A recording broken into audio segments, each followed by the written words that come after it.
Hello everyone, देखिए अब question number 5। देखो ये न्यूमेरिकल बेस्ड है ड्रिफ्ट वेलोसिटी के ऊपर। ठीक है, तो देखो ये क्या कह रहा है, the number density of free electrons in a copper conductor estimated at 8.5 into 10⁻28 पर मीटर क्यूब। मतलब जो स्मॉल एन है नंबर डेंसिटी, वो कितना दिया हुआ है आपको 8.5 इंटू में कितना है ये 10⁻28 पर मीटर क्यूब। ठीक है, how long does an electron take, how long मतलब टाइम है ना, how long does an electron take to drift from one end of wire 3 metre long to its other and.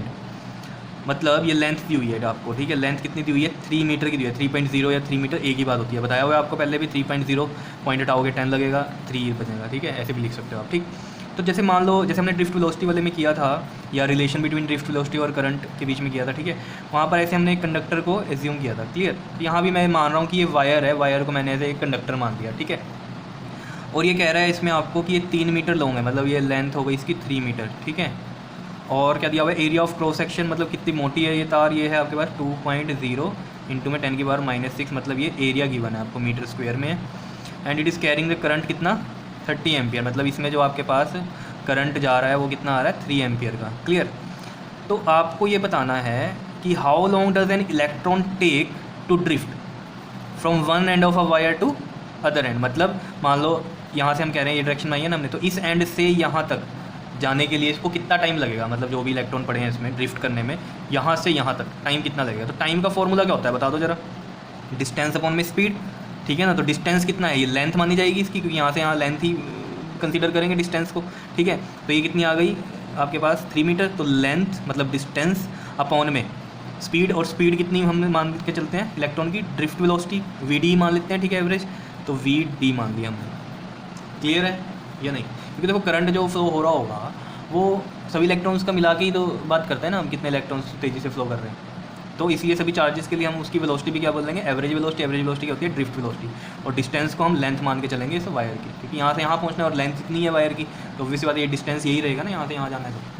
Clear है, अब देखो solve करना बहुत ईजी है इसे। ये देखो लेंथ तो हमें पता है, वी अगर हम निकाल दें तो देखो वी का फॉर्मूला हम कहाँ से निकाल लेंगे, इसमें आपको पता है जो आई है आपके पास। ठीक है, आई का जो फॉर्मूला होता है, अगर आपको पता हो रिलेशन जो हमने किया था करंट और ड्रिफ्ट वेलोसिटी का, उसमें फॉर्मूला आया था NEAVD।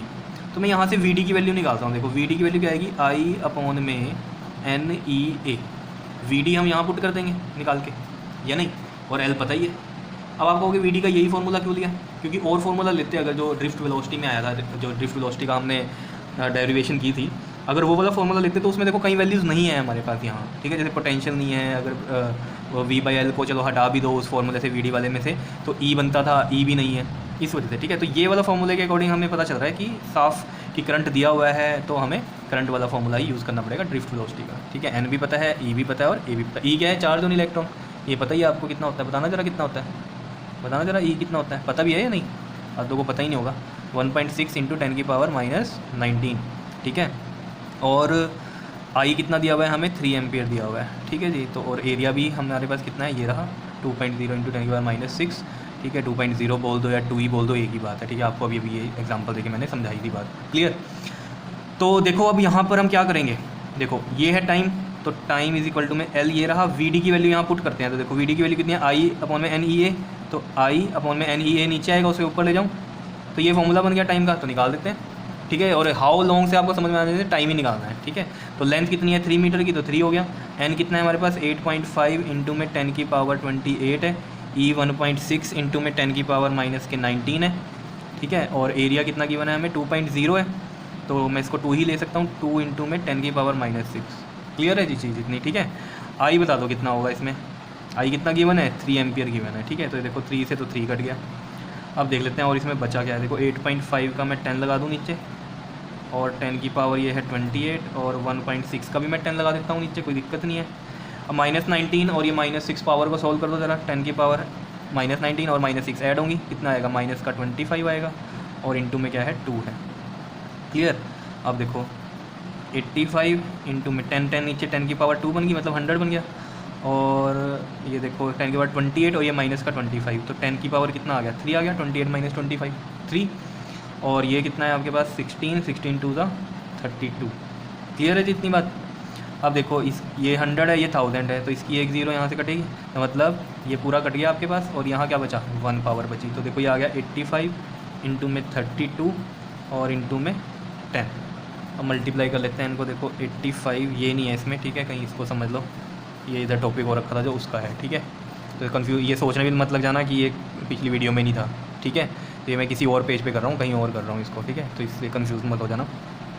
85 को 32 से करो तो देखो ये कितना आया, 5 2 ज़ा 10, 2 8 ज़ा 16, 1 17, 3 5 ज़ा 15, 1 3 8 ज़ा 24 और 1 कितना हो गया 25, 0 7 और 5 कितना हो गया 12, ये आ गया 2720। तो 2720 और ये 10 साथ में मल्टीप्लाई, तो ये एक और ज़ीरो आ गई।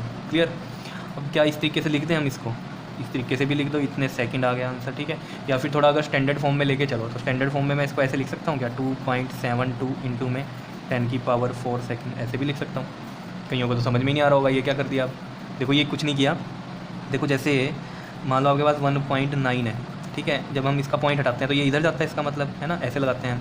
तो इसका मतलब ही क्या है, 19 इंटू में ये 1 नीचे पावर 1 है ना, ऊपर जाके 10 की पावर -1।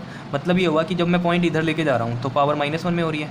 अब अगर जैसे मान लो ये होता 1.92 तो पॉइंट इधर जाता, तो 192/100 मतलब ये 10 की पावर 2 है नीचे, तो ऊपर जाके कितना बन जाता 10 की पावर -2। तो ये आ जाता 192 इंटू 10 की पावर -2। मतलब क्या है, पॉइंट अगर एक शिफ्ट हो रहा है तो 10 की पावर -1, पॉइंट अगर 2 नंबर शिफ्ट हो रहा है तो -2। मतलब ये इंक्रीज़ करती है माइनस में जब पॉइंट राइट साइड जाते हैं। और यहाँ पॉइंट हम लगाते नहीं है, लेकिन इसका मतलब ये होता है कि पॉइंट इधर गए हैं। समझ रहे हो बात को। तो मतलब राइट साइड जब पॉइंट जाते हैं तब 10 की पावर्स माइनस में बढ़ती हैं। तो इसमें अगर पॉइंट यहाँ है और इसको अगर मैं अब लेफ़्ट साइड लेके जाऊँ, जितना लेफ्ट लेके जाओगे इधर 10 की पावर किस में बढ़ेंगी, वो प्लस में बढ़ेंगी, क्योंकि लेफ्ट साइड जा रहे हैं। राइट साइड जाते तो माइनस में बढ़ती, लेकिन अब लेफ्ट साइड जा रहे हैं तो प्लस में बढ़ेंगी, ठीक है। राइट साइड जाएंगे तो माइनस में और लेफ्ट साइड जाते हैं तो प्लस में। क्लियर। तो ये 1 2 3 4 गए हम लेफ्ट में, देखो 2.72 लगा दिया मैंने, और मल्टीप्लाई में क्या आ रहा है आपके पास, ये 10 की पावर कितना आ रहा है 4। बताओ इसमें कोई दिक्कत है तो, आ रहा है समझ में क्या कर रहे हैं हम, बताओ। ठीक है, तो इस तरीके से हम इसको स्टैंडर्ड फॉर्म में लिख सकते हैं। क्लियर है जी बात इतनी, ठीक है। ये ऐसे भी लिख सकते हैं और ऐसे भी लिख सकते हैं। ऐसे लिख दोगे तो बहुत अच्छा रहेगा, समझ रहे हो, स्टैंडर्ड फॉर्म में हमारे पास आ जाएगी इस तरीके से। बताओ समझ में आ रही है बात या नहीं, बताओ। अभी कईयों के मन में ना एक क्वेश्चन आ रहा होगा, मैं समझ गया हूँ कि क्या क्वेश्चन है वो। क्या क्वेश्चन है कि कह रहे होंगे यहाँ 2 जीरोज़ क्यों नहीं लगाई ये वाली, जब इस तरीके से हमने 4 शिफ्ट किया। तो ना भी लगाओ कोई दिक्कत नहीं होती, देखो आंसर वही आएगा जो ये था। देखो आप ऐसे क्या सोच रहे होंगे कि ऐसे नहीं लिखा 2.7200 इंटू में 10 की पावर 4, है ना, ऐसे नहीं लिखा, यही सोच रहे हो ना। तो देखो ज़रा ऐसे लिख दो तो ठीक, ऐसे लिख दो तो ठीक, रूल यही होता है ऐसे लिखने का, ठीक है। अब देखो मान लो ये थी और ये थी, इसको सोल्व करके यही आना चाहिए ना। तो इसको सोल्व करते हैं पहले। देखो 2.72 है ना, तो ये 100 लगेगा नीचे, पॉइंट हटाएंगे तो, और 10 की पावर 4 मतलब ये 10,000 है। तो 2 0 2 0, तो आंसर तो वही आ रहा है 27200। देख लो आइए बात समझ में। और यहाँ से भी देख लो 27200 अपॉन में कितना आएगा नीचे, 4 आएंगे ना जीरोस, ठीक है। और इंटू में ऊपर क्या है 10,000 या ऊपर भी। क्लियर। तो ये 10 की पावर 4 10,000 और ये पॉइंट हटा तो ये इस तरीके से, तो ये भी कट गया। कितना आ रहा है 27200, तो तब भी यही आंसर आ रहा है। तो ठीक है, समझ रहे हो ना, कन्फ्यूजन तो नहीं हुई ना। कहीं के मन में आ रहा होगा यहाँ 2 जीरोस क्यों नहीं डाल दी, तो ना भी डाल दो कोई दिक्कत नहीं है, ऐसे लिख सकते हो, जीरोस को हटा सकते हैं, आंसर यही आने वाला है।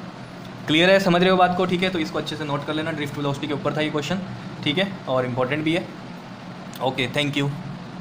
और एक ध्यान में रखना, इससे नेक्स्ट वीडियो में हम बड़े इंपॉर्टेंट टॉपिक डिस्कस करने वाले हैं, Kirchhoff's law, Kirchhoff current law, Kirchhoff voltage law, और उनके न्यूमेरिकल्स भी होंगे, ठीक है। तो वो भी देख लेना अच्छे से। Okay, thank you.